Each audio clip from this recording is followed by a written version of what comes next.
So let's talk this morning. Lessons from Utumishi Academy, and those are the conversations that we're having this morning. Of course, just giving more of a background to that, and in terms of what happened last week, is that when we woke up to the news that a school had part of the dormitory essentially had burned, and that 16 girls already had been pronounced dead by the end of that day. As of yesterday, that number has risen to 19 because some of the girls who were in hospital receiving medical attention succumbed to their injuries and also passed away. There have been videos of what would be footage that has come from the school, and that it's been reported on that things didn't look as they must. But we're talking about lessons from that, even as some of those cases go into court today. But we'll talk the length and breadth of this conversation today with Anthony Muchiri, who is the Kenya Manager, Disaster Response and Preparedness with the Kenya Red Cross, and joins us in the hot seat this morning. Good morning, Anthony. Morning. Karibu sana. Nashukuru. Thank you so much for being here with us this morning. We're talking about some heavy stuff today, but before we do that, we usually welcome everybody with a proverb from a different African country. Dennis will tell you where he is this week. Yes, this week we are in Ghana. And in Ghana, when you want to go there, things that you will enjoy is the fact that they have cocoa, but they don't have chocolate. So chocolates maybe you'd have to import. But they equally have gold. So if you as well love golden stuff, that's where you go. But important thing that stands out is the legacy and history that Kwame Nkrumah left with the country. Ghana becomes the first country in the continent to obtain independence. And with that, then that spread to other African countries, because Nkrumah said, if we have gotten independence, it will not make sense if the other African countries are not independent. But let's go to the proverb. The lizard that jumped from the high Iroko tree said he would praise himself if no one did. The lizard that jumped from the high Iroko tree said he would praise himself if no one did. How would you interpret it? You will always start with self. It's good to acknowledge and praise self, but more important, just acknowledge what your capabilities are. Yeah. Yep. Well said, well interpreted. Sure. So, we're looking at lessons that can be learned, and things that make up policy and standard practice when we're dealing with certain areas. And of course, in this case, we're going to probably whittle it down to boarding schools. From what you saw, a lot of people have seen this, from what you saw from the tragedy that happened at Utumishi Academy last week, and then the released CCTV footage allegedly of that area. And we use that because we're yet to hear confirmed reports that this CCTV footage is that's directly linked to the school. But for all intents and purposes, it's been reported widely, so we use that as a point of reference. Now, from what you see, because I'm sure you've seen it, what should not have been in that space? Thank you. Again and again, first of all, is just to share our condolences with the family. And as Kenya Red Cross, we've been with the families, both parents, children, relatives, through and through, providing psychosocial support. When it comes to matters safety and observation of the space, what should not have been is a locked out space. Okay. Just that. In terms of other safety protocols, if you like, be it the windows opening on the outside, doors opening on the outside, and again, the alleged CCTV with the room and the space where guns were running through, most, if not on a standard, the safety features of a particular facility were in place. Okay. There was also a ladder which not many are privy to on the other side, which is a spiral ladder coming down, and this was also in place. So yes. So when you say the door should not have been locked, so it was established that the door was locked from the outside, but this may not have been something that was happening all the time. It's likely to have happened when those who are alleged to have set the fire locked the door when they left. But are we talking about a safety precaution where, because we know that in a lot of schools today that the door to where girls or boys are sleeping is usually locked from the outside? Well, fact is that a door was locked. Without going into the cracks of who did this, it did take a bit of time for part of the rescuers to get in, trying to break this particular door and get in or get the people out. So that happened. Of course, took a bit of time to manage it in terms of even the ability to break it open. And sadly, we lost lives. Yeah. Yep. We look at the incident, the accident rather, and how it happened. And one asks the question then, when we talk about safety goes beyond the brick and mortar. Personally, how I look at it, it goes on the mental space where individuals are at. It goes to the training where individuals are taught, in case of fire, this is what you do, this is the spiral case, this is how you access the door, and all those things. Who are the trained fire marshals within the school? In terms of what we saw and what we've gathered thus far, were such things ever taught to the students or even to the school fraternity? So, as safety champions and as Kenya Red Cross and how we look at things, primarily would be the most common route or what psychologically you're familiar with. Yeah. With or without doing a drill, there is the space you get into a space and you get out. The same exit. Yeah. So half of the time, the body is conditioned towards that. Yes. And what we usually talk about is, even in workshops, wherever you land in a new space, just familiarize yourself with, apart from how you got in, is there any other way out? And part of the survivors, and this, the girls who are right now admitted, they were able to jump through the windows and they broke their legs. Unfortunately, one of them passed on. But again, the talk around what we're observing right now is how then to institute the ability to train more students on safety, and how to escape in the sad case like what we saw, an accident occurring. Again, all building codes, all safety agendas focus on the person, on the human being safe, being comfortable, being able to move around.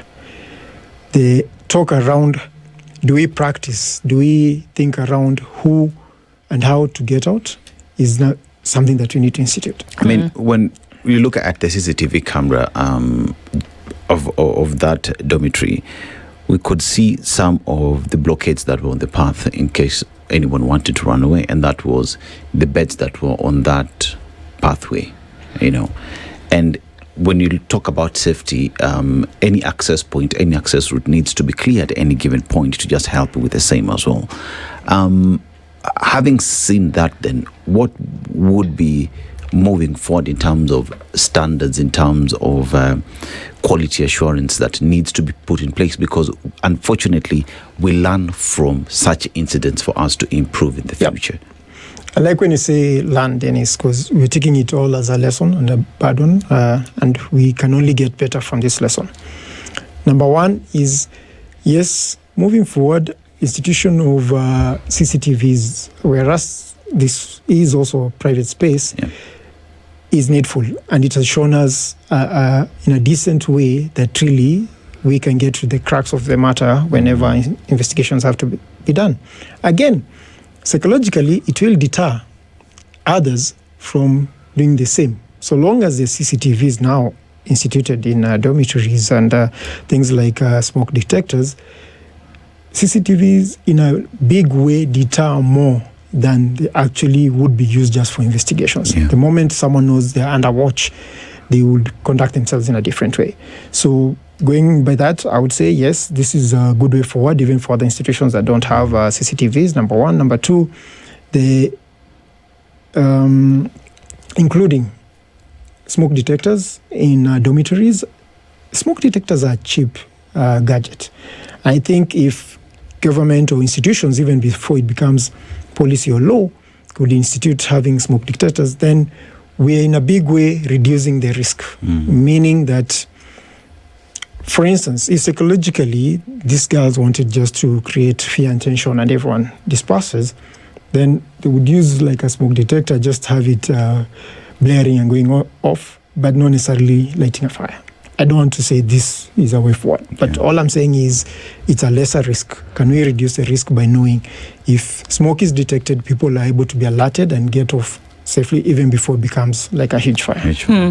What about lockable doors? Because there's the whole and I don't know where there's an emergency exit. Is that door not a push door that doesn't necessarily have a lock? That is something that you can push and that can swing in both directions. Is that one of the things that needs to happen in a space like this? Yes, safety doors are always lockable and push on the outside. Meaning, if push on the outside. So that means when I'm inside, it comes in. No, it goes out. It goes out. Okay. Yeah. It goes out such that if someone is coming from outside, it's locked and they cannot access you. Okay. So you're secure inside the building, but no sooner you want to get out, it's but what just about fire? Pushing of a bar and you come out. But what about fire? In this case, you want to get out. If an emergency door is stopping people from coming in, what if you're inside and there's fire and what you're trying to do is get out? The objective and the safety code around this is the door needs to secure the person who is inside. So ordinarily, it's not given that everyday fires are occurring. Yeah. So you just want to be inside the house and you're safe. But when you need to get out, you are the one in control and you don't need to look for a lock and key to unlock. You just want press of a bar and you're out. So that's how it plays out. So what should happen? Because now let's talk about schools, whereby there's a safety code and there are standards. What should happen? What should these doors, especially in dorms or spaces where there are a lot of people, where there could be a fire? Because, I mean, it's sad to say that we want to label it, but we're looking at the period where after Wednesday, there have been 4 more fires in schools. Some of them have been contained. We haven't seen more injury, but 4 more fires have happened. Now, what are we saying in terms of, because something has got to give at this point, whereby we say, for whatever reason, these fires are being set, whether they're justified, and in some cases where there's death, it can't be justified. But they're happening. And so if people have to get out, I'm still stuck on that we're in a room, and the safety standard says that a door should be lockable from the outside. But there are girls in a room that are trying to get out because there's fire and it's lockable only from the outside. What should the safety standard say as concerns an exit in the event of fire? Look, let's get the agenda around the lockable locking mechanism. This is not a lock, one of those locks where if someone comes from the outside, they would have a key and unlock to get in. It's just a bar that operates from the standpoint of being pushed out. Now, when you look at it from that standpoint and you look at the CCTV video, all the girls were running out.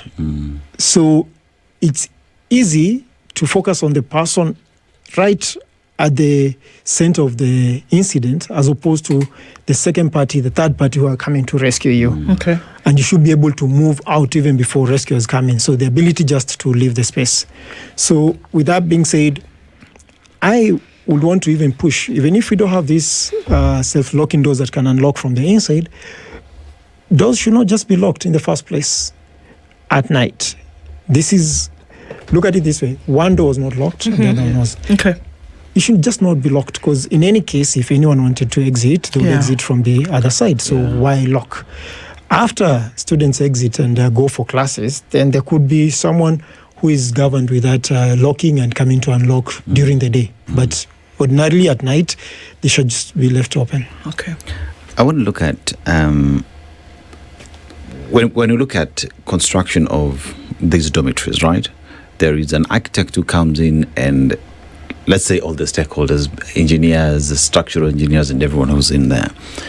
But here we're talking about a dormitory that has students in them. There is a code that is prescribed by the ministry, and with this then have safety champions like you been involved in looking at this code and seeing whether it is sufficient enough. Because what we're seeing is the code that is there, is it good? Is it enough for us to say we are dealing with or we are trying to prevent risks in the future? Or is there a need for review? So again, I'll go back to building safety codes, and it's not even for safety champions of any case. All building codes are primarily about the person being safe. Okay. And how to utilize the space comes after. That's why we want to say a building has to be structurally sound for you to occupy it. Yeah. Just that. And why is it about occupying? Because it's the user. But beyond that, every other code is all about safety through and through. And it's an architectural agenda, and that's where it comes to Ministry of Works and approvals and all that. It's the safety champions. We are the tail end of looking at, whereas all this is in place, accidents are bound to happen. And if they do happen, what can we do to safeguard ourselves, to reduce our risk, and of course, extend the survival rate? Yeah.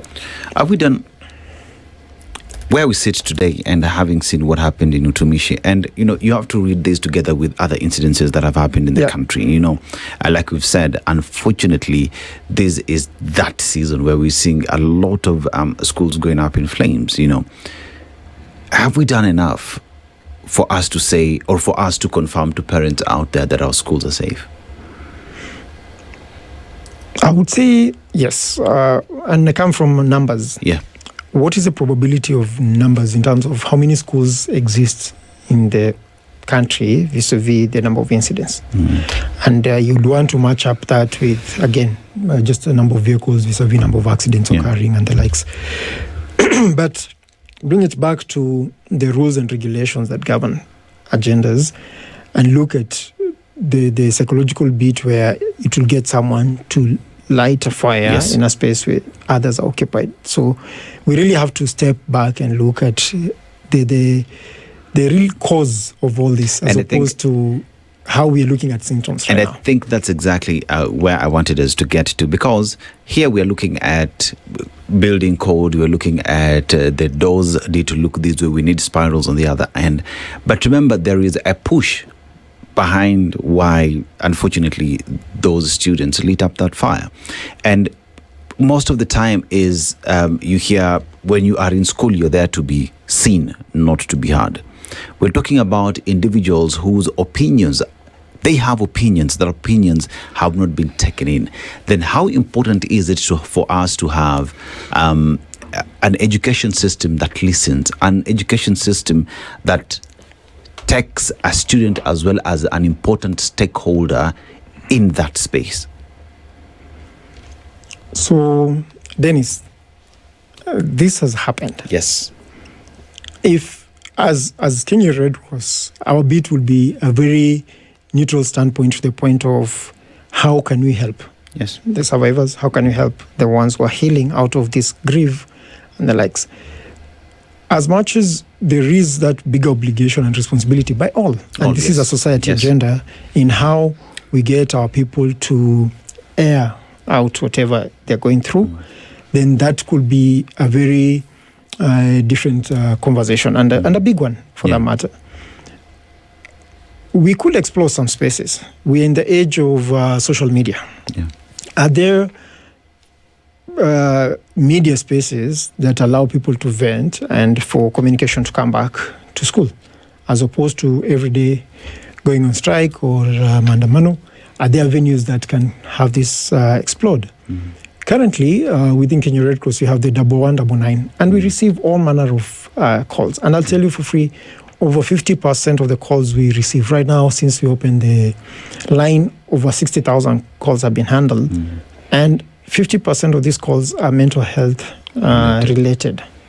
And that's why we also have an online counseling service where you call this line, you not only get to report, but also if you need psychological support, it can be offered online. And if you need to scale up, then the clinicians, the people handling this call, would now refer or follow up.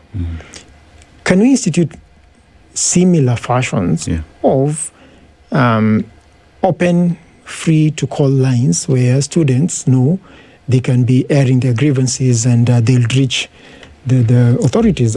How it feedbacks to them and how we keep it safe for all who are reporting, that could be a coding agenda.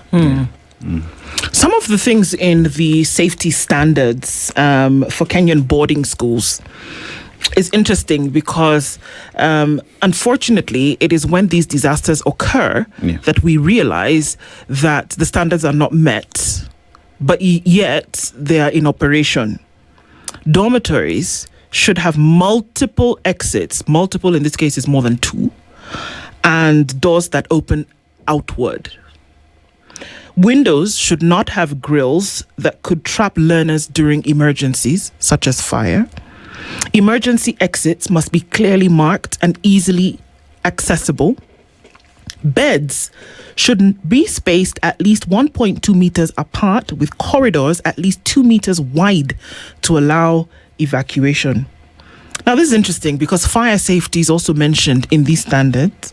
Functional fire extinguishers, fire alarms, and other firefighting equipment must, not should, must be available. Students should conduct regular fire drills and disaster preparedness exercises. Staff and learners should be trained on emergency response procedures. Now, unfortunately, what we've seen is that a lot of these things that the standards require are not being met. There are even places we know in schools today where learners are sleeping that they should not be because of space and because of, okay, well, we can admit as many as we can. But they're sleeping in spaces which are, according to these safety standards, not safe.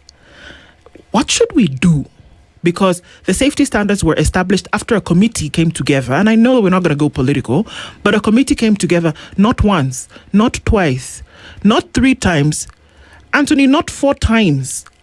5 times committees have been instituted and sat. And the safety standards have been mirrored every time. Yep. But unfortunately, unfollowed. So if we're in a place whereby we're saying that certain things can be mitigated if the standards are kept, what is the problem? Because truth be told, in other jurisdictions where the Red Cross operates, people keep the standards. We say this is what it's supposed to be. It's kept. There's no question. Should there be a fire extinguisher at every other so meters? Yes. Do we go and we see that there's one? Yes. Should it be that people have regular training drills? Yes. Should we ask a child if they wake up from sleep and say, what do you do in the event of a fire? They can tell you, well, we're supposed to go to this point. They know. But can we do that and establish this now? No.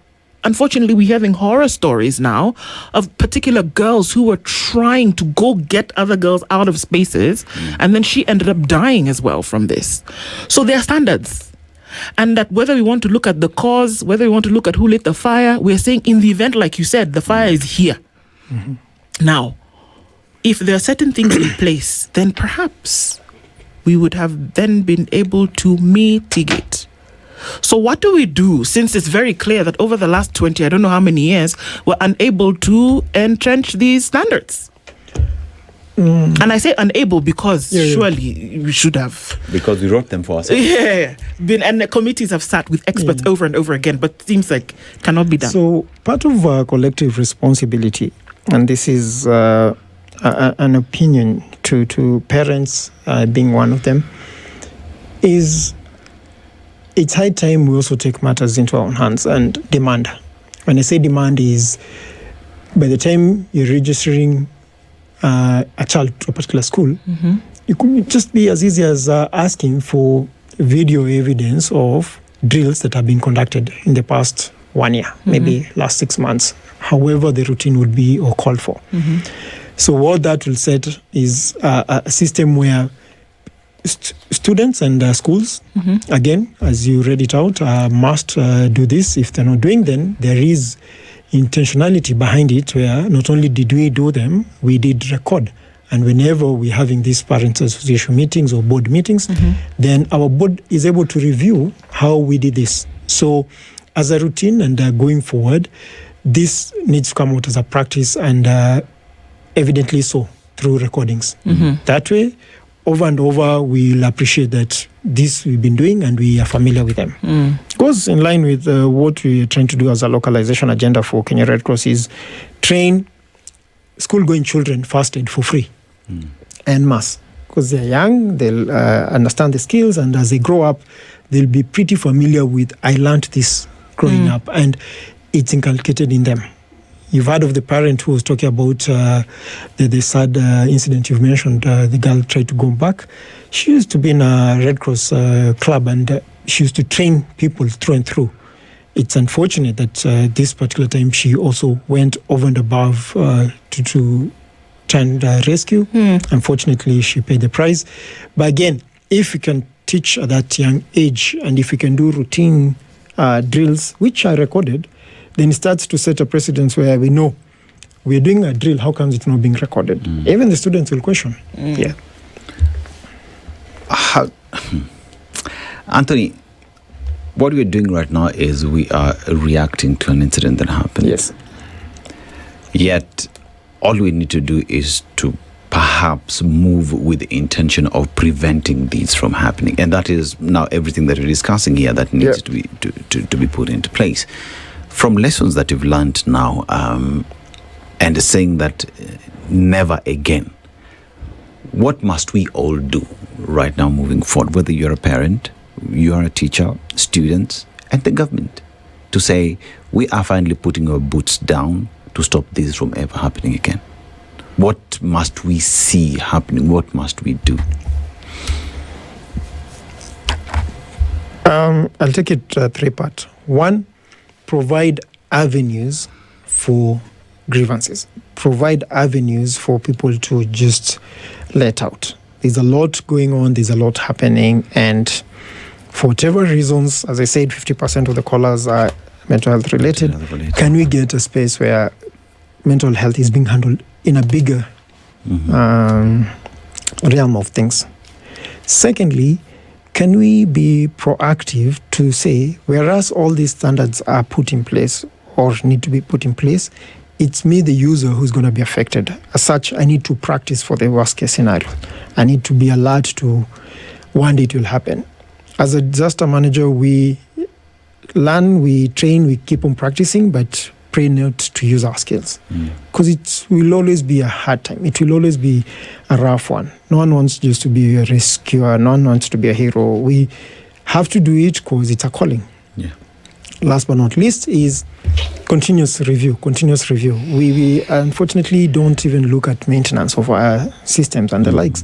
But in that reviewing, this then would come up. How regularly are these fire extinguishers checked? How regularly are we conforming to the spaces? Is it a role to be taken by a prefect who can be a fire marshal to confirm there's always space?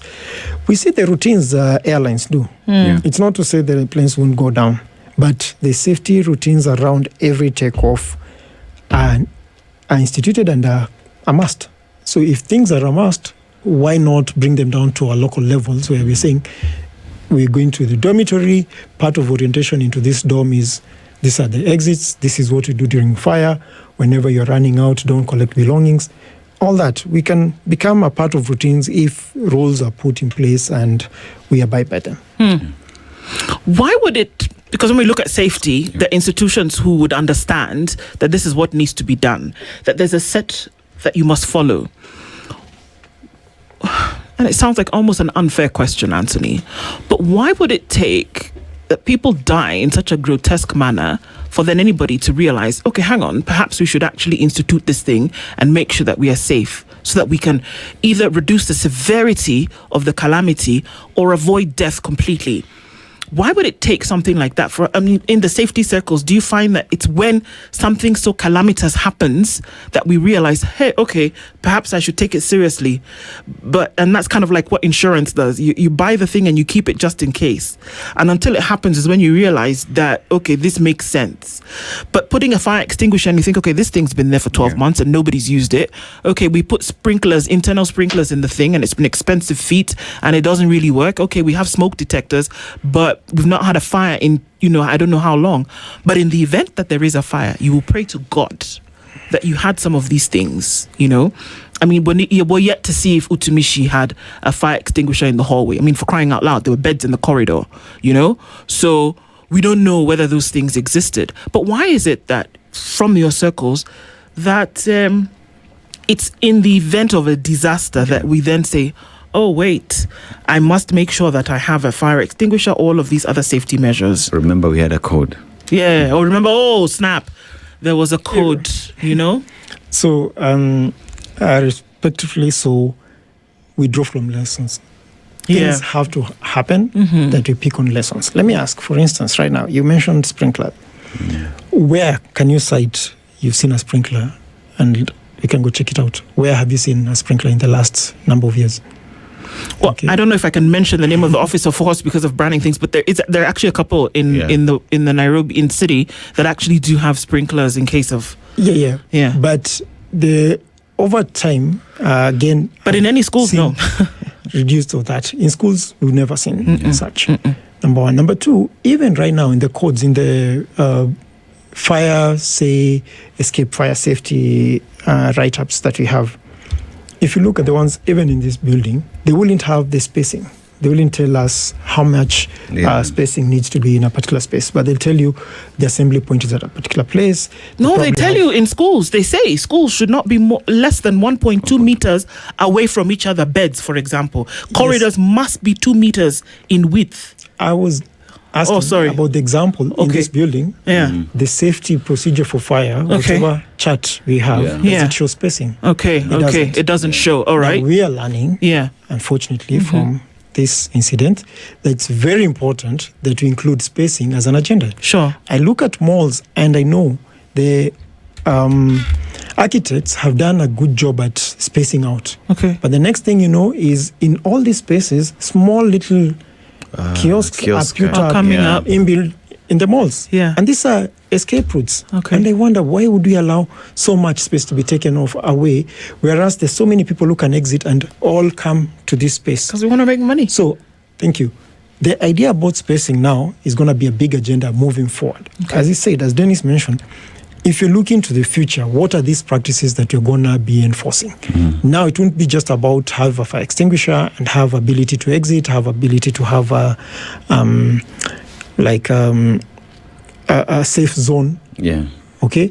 No, it will be about what is the spacing that will require. Is it time that we add a line to the charts that showcases spacing so that when a new manager shows up and they feel like, we need 2 more desks here to accommodate the new staff, and you can say, no, this is space left intentionally for fire escape, as for comfort in the use of the space. So, again, sadly, we learn through incidences and disasters, and whenever we take lessons, the big question would go to, what are we going to do with these kind of lessons? Yeah. If we cannot take them up, institute, and start to utilize them for our learning to safeguard the future, then that will be wrong. And I think moving forward as well, then you correct me, that this conversation cannot just be left in institutions, that this has to be a societal, it has to be a communal issue, so that at any given point when you speak to someone about, in say 55 million Kenyans, 1 in say 4 Kenyans, you have at least 2 who have been trained in matters first aid. In case there is a fire, people know what to do, because at that incident that happened, we be only being told of one girl that you've now confirmed had been trained as by the Red Cross.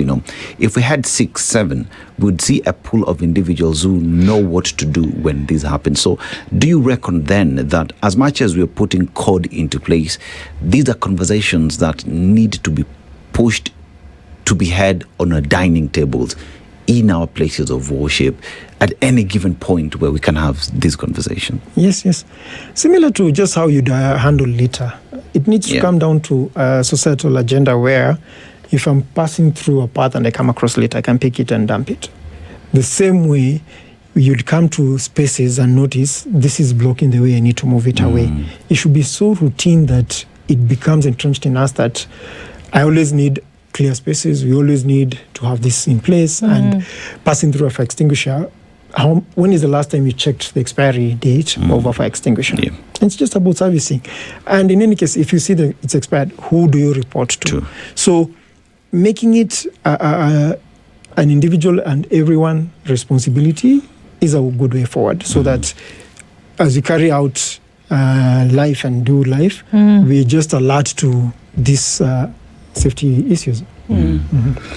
How fire. I'm still going to stick on fire because that seems to be the thing. Yeah. And that even as of this morning, we've seen another national school is being closed because there's unrest, and people are saying, okay, well, this unrest could lead to something, and then we need to then essentially deal with a situation where we don't want to deal with it.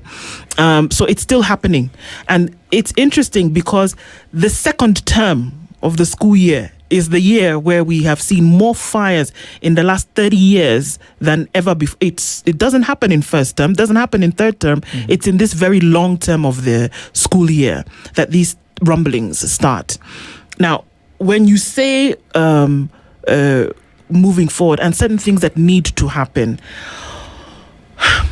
is it time that then these voices, the ones who are crying today, the ones who are saying we're going to have to deal with this loss, these voices mirrored across board are the ones then who are going to have to insist that some of these things are happening? Because we can talk about safety, we can talk about the brick and mortar, we can also talk about safety when it talks about dealing with issues that people are bringing up.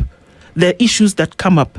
People are not just saying, unfortunate, and we don't, okay, I can't say that because I don't know, that if people are just standing up and saying, oh, well, it'll be fun to light up the dormitory today, that something has started to rumble. These task forces have told us that there is a link between rumblings that have happened and the events that have happened thereafter, that there's a link between them.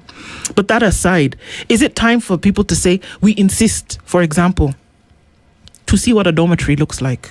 Because we're talking about safety.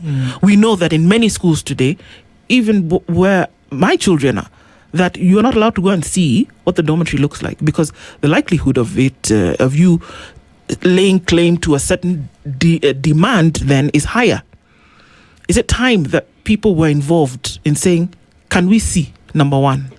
Number two, can we insist that even, did we know that according to this standard code, that there should be an adult, a staff that either resides near or in the dormitory, according to the safety standards, that there must be a security guard outside the dormitory, not the one at the gate, that there should be outside. So if you have a dormitory that has many people, there must be somebody outside. So in the case of this, somebody can even help to open the door. So should there be now a consensus where people who are vested as stakeholders now say, Nana, we're not going to leave this safety thing up to you because it's clear that you're unable to? Must other voices rise up now? Yeah, as I said, and the easiest, the biggest would-be beneficiary and person who can demand this is a parent. It's a person paying for that service.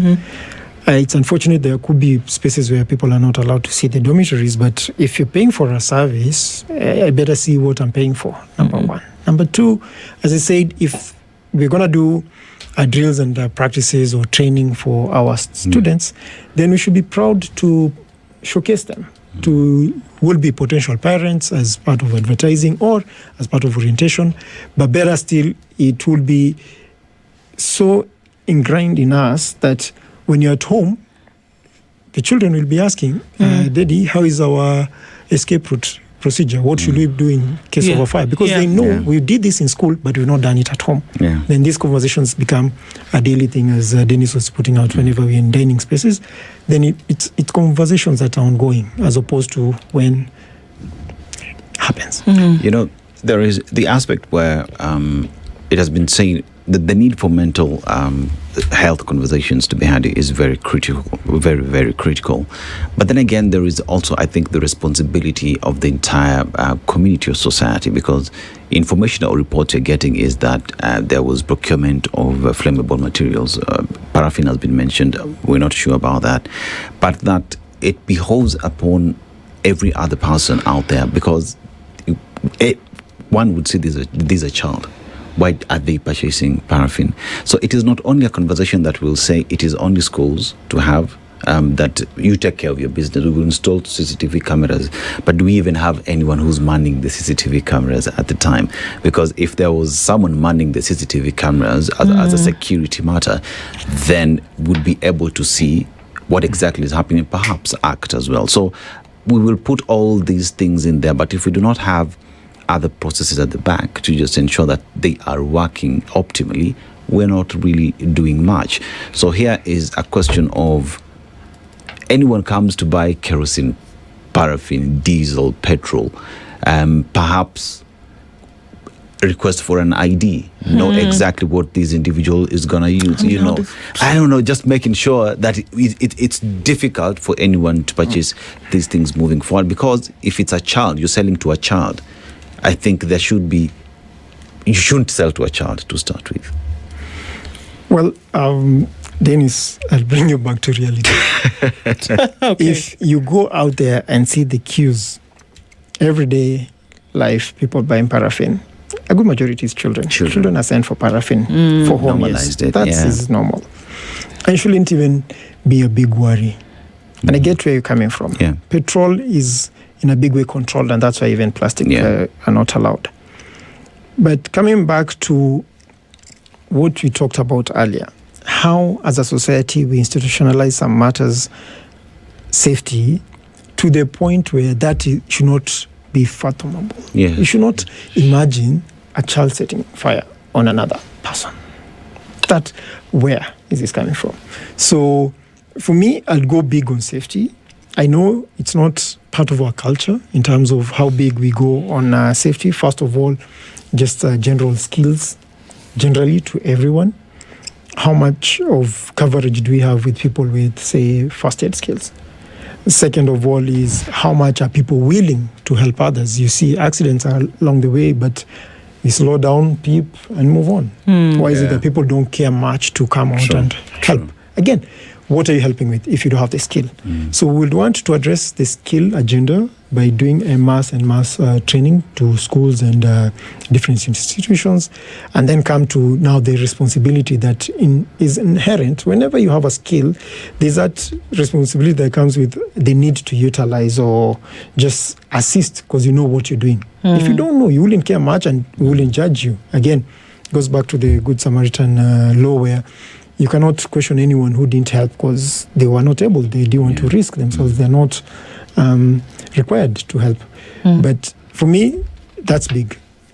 Safety skills, learn safety skills, and also how we practice them. Yeah. Eric Nganga asks an interesting question, because we know that a lot of the things that we learn or that we have later on is as a result of what we learned when we were impressionable as children in curriculum. Yes. So should things like safety, things like these drills be put in the curriculum so that you grow up learning and understanding them? Because think about it, a fire drill it happens for even young children, but something that's drilled in you the same way you learn 1, 2, 3 ABC. If you grow up learning it, the likelihood of it staying with you, not sticking, staying with you, is greater. Yes. We have, even first aid is being taught in CBC, but what is the depth of the content and That's how what I was much going to say. practice is there to this? If we can put it as part of co-curricular, see the same way you finish class and people go for ECAs and all this, all this extracurricular stuff. Again, it should be a part of it where people are just training continuously on first aid, or continuously on firefighting or safety around fire. These drills, I'm repeating, they should be ingrained as a way of just orientation. Joining a school, part of orientation is safety drills around escaping, whether be it fire, whether be it another alert. I mean, different hazards. There could be a wild animal which has come into the school. Yes. What is the safety precautions around it and what are the steps? So this should be part of orientations. Indeed. I mean, I think as all insistence on, you've said that parents out there should be able to insist to see the service that they're paying for. That calls, therefore, for parents not to just say, nimepeleka mtoto kusoma, anasoma wapi, anatumia facilities gani, should be the next questions that parents ask. So therefore, this is not just a conversation for government, the ministry, or the students or teachers, that parents as well must plug into this to be part and parcel of the cog. Yeah, even ranking, I'm starting to think social media, and I'm thinking the same way we rate places, review places with stars. Why not have a rating around schools which can pride themselves, like since school began, we've never had a fire incident. There you go. We have a 5-star. Safety standards now rating of schools. So by the time you're looking out for a school, you can quickly cross-check. what is their safety rating before I even think of taking my students there. Yeah. So we're all thinking towards future and what lessons we can pick from this. And for us, that's a big agenda. This is a space we're going to sit back as Red Cross and review continuously and look, yes, we've been doing first aid trainings. What more can we bring into the space? We just saw a small video trending around a drowning incident. What more can we bring into that space also for schools that both have swimming pools or not? What more can we bring into, as I said, a wild animal attack or a wild animal spotted? Yeah, stuff like that. For sure. And this is one to watch, of course. And this is one we're not going to let go because too many deaths. One death is too many in an incident like this. Anthony Muchiri is a Kenya Manager, Disaster Response and Preparedness for the Kenya Red Cross. Thank you for being here with us this morning and looking forward to more. Asante Sana, everybody coming back into the Situation Room. This is the Situation Room, the only way to start your day.